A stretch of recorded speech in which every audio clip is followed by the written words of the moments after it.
ராஜு, இப்போ மகேஷ் மக்கள் தொடர்பு அதிகாரி புதுவை பல்கலைக்கழகம் அவர்கிட்ட நம்ம தொடர்பு கொண்டு பேசணும். இப்போ நீங்கள் மாணவர்கள்ட்ட கேளுங்க. அது சென்னை உயர்நீதிமன்றத்தில் புதுவை பல்கலைக்கழகத்தில் துணைவேந்தரை பதவி நீக்கம் செய்யணும் அப்படின்னு சொல்லி ஒரு வழக்கு வந்து பதிவு செஞ்சுருக்காங்க. அதோட தீர்ப்பு வர இருக்க நிலைமையில இப்போ மாணவர்கள் இந்த நேரத்தில் இந்த போராட்டம் நடத்துவது சரிதானா அப்படிங்கிற கேள்வியை நீங்கள் மாணவர்கள்ட்ட கேளுங்க.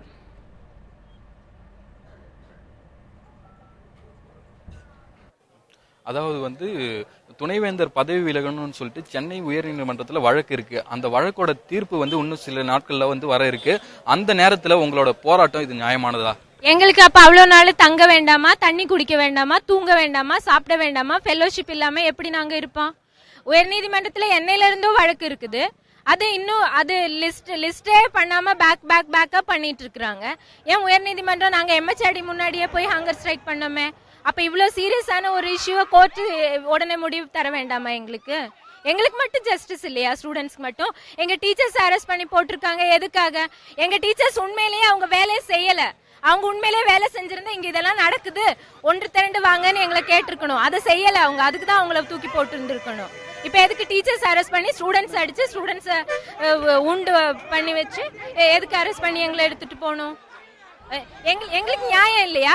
நாங்க எதுக்காக போராடிட்டு இருக்கோம்? கோர்ட் கேஸ் 299வது கேஸா லிஸ்ட் அவுட் பண்ணுனா என்னைக்கு நடக்கும்? கோர்ட்டுடைய 299 ஒர்க்கிங் டேஸ்னா எவ்வளவு காலம் எடுக்கும்? இன்னும் அவங்களுக்கு 2 வருஷம் தான் இங்க இருக்கு. அதுக்குள்ள எங்களை என்னென்ன பண்ண மாட்டாங்க? இதுக்கு எதிராக நின்ன டீச்சர்ஸ் ஸ்டூடெண்ட்ஸ் எல்லாம் ஹராஸ் பண்ணிருக்காங்க. எனக்கு ஸ்டைபன் வரலங்க. 2 வருஷமா ஸ்டைபன் வராத பிள்ளைங்க இருக்காங்க.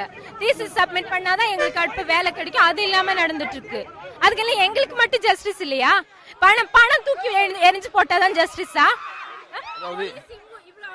Okay ma'am. அதாவது இப்போ வந்து எந்தெந்த துறையை சார்ந்த ஆசிரியர்கள் வந்து கைது செய்யப்பட்டிருக்காங்க? யார் அரெஸ்ட் பண்ணிருக்காங்க எங்களுக்கு தெரியாது. எங்க டீச்சர்ஸ் அரெஸ்ட் பண்ணிருக்காங்க, அவ்வளவுதான் எங்களுக்கு இன்ஃபர்மேஷன். அதெல்லாம் பர்சனல் ரிவெஞ்ச். வைஸ் சான்சலருக்கு யார் மேல எந்தெந்த டீச்சர்ஸ் மேலாம் பர்சனலா இஷ்யூ இருக்கோ அவங்கள எல்லா இடத்துலயும் அப்படிதானே திரும்பி கொஸ்டின் பண்ணாதானே அரெஸ்ட் பண்ணுவாங்க. அவங்க மேலதானே கோபம் இருக்கும். அவங்க காலை போய் கழுவிட்டு வைஸ் சான்சலர் கூட இருக்க ஒருத்தர் பிரவீன் இந்த யூனிவர்சிட்டிலேயே விமனைசர் என்ன நடக்க விடல. ரோட்ல ரேப் பண்ற மாதிரி மேல கீழே பாப்பான். ஒரு தடவை பைக்ல வருவான், ஒரு தடவை கார்ல வருவான். ஒரே ஒருத்தர் அதுல ஒழுங்கா இருக்கிறது எங்க ரெஜிஸ்ட்ரார் தான். ரெஜிஸ்ட்ரார் நல்ல மனுஷன், ஆனா அவரை பப்பெட்டா யூஸ் பண்ணிட்டு இருக்காங்க. அந்த அம்மா கையில உள்ள பப்பெட்டு வெளியே வராம துடிச்சிட்டு இருக்காங்க. அதாவது இப்போ நம்ம வந்து பல்கலைக்கழக பிஆர்ஓ வந்து மக்கள் தொடர்பு அதிகாரியை தொடர்பு கொண்டு கேட்டபோது பல்கலைக்கழகத்துல அனைத்து வசதிகளையுமே மாணவர்கள் வந்து செஞ்சு தந்துட்டு இருக்கோம். ஆனா மாணவர்கள் வந்து தேவையில்லாத இப்போ வந்து போராட்டம் பண்ணிட்டு இருக்கிறதா பல்கலைக்கழகத்துல மக்கள் தொடர்பு அதிகாரி வந்து தெரிவிச்சிருக்காரு. அதை பத்தி உங்களோட கருத்து என்ன? எங்க தேவையில்லாம 2000 பேர் வருவோமா வெளியே? படிப்பை விட்டு நாங்க படிக்க தானே இங்க வந்திருக்கோம். தேவையில்லாம போலீஸ்கிட்ட அடி வாங்கணும், அரெஸ்ட் பண்ணி கூட்டிட்டு போகணும், படிப்பை விடணும்னு நாங்க வருவோமா? இங்க எல்லாம் மேஜரா இருக்கிறவங்க தானே, 20 இயர்ஸ் 25 இயர்ஸ் தானே எல்லாரும். எங்களுக்கு அறிவு இருக்காதா? நாங்க இது யூஸ் பண்ண மாட்டோமா? இப்படி எல்லாரும் நடந்திருந்தா இன்னைக்கு இந்தியாவுக்கு சுதந்திரமே கிடைச்சிருக்காது. நீங்களும் நானும் பேசிட்டு இருக்க மாட்டோம். பிரிட்டிஷ்காரன் தான் இங்க உட்கார்ந்துட்டு இருந்திருப்பான். அப்ப நாங்க ஃபைட் பண்ண கூடாது. இப்படியே கரப்டட் இந்தியா அப்படியே போட்டோன்னு விடணுமா? நாங்க அவங்க மேல இருக்கிற எல்லா எவிடன்சஸுமே, அவங்க கிரைம்ஸ் எல்லாமே ப்ரூவ்ட் எவிடன்சஸ். யாரும் உட்கார்ந்து குக் பண்ண ஸ்டோரிஸ் கிடையாது. எல்லாம் ஆர்டிஐ ரிப்போர்ட்ஸ்.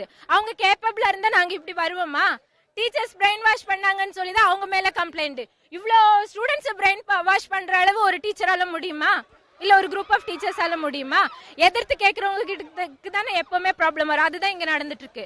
எங்களுக்கு எல்லாரும் சப்போர்ட் பண்ணுங்க, எங்க டீச்சர்ஸையும் எங்க ஸ்டூடெண்ட்ஸையும் ரிலீஸ் பண்றதுக்கு.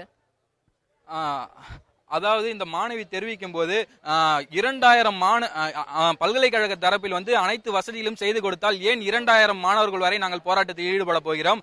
எந்த ஒரு வசதியும் செய்து தராத காரணத்தினால் 2000க்கும் மேற்பட்ட மாணவர்கள் இந்த போராட்டத்தில் ஈடுபட்டுள்ளோம்.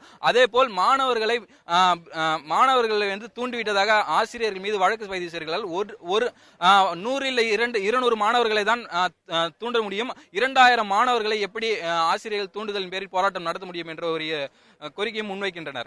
நிச்சயமா ராஜு, மேலும் தகவல்களுக்கு மீண்டும் உங்களை தொடர்பு கொள்கிறோம்.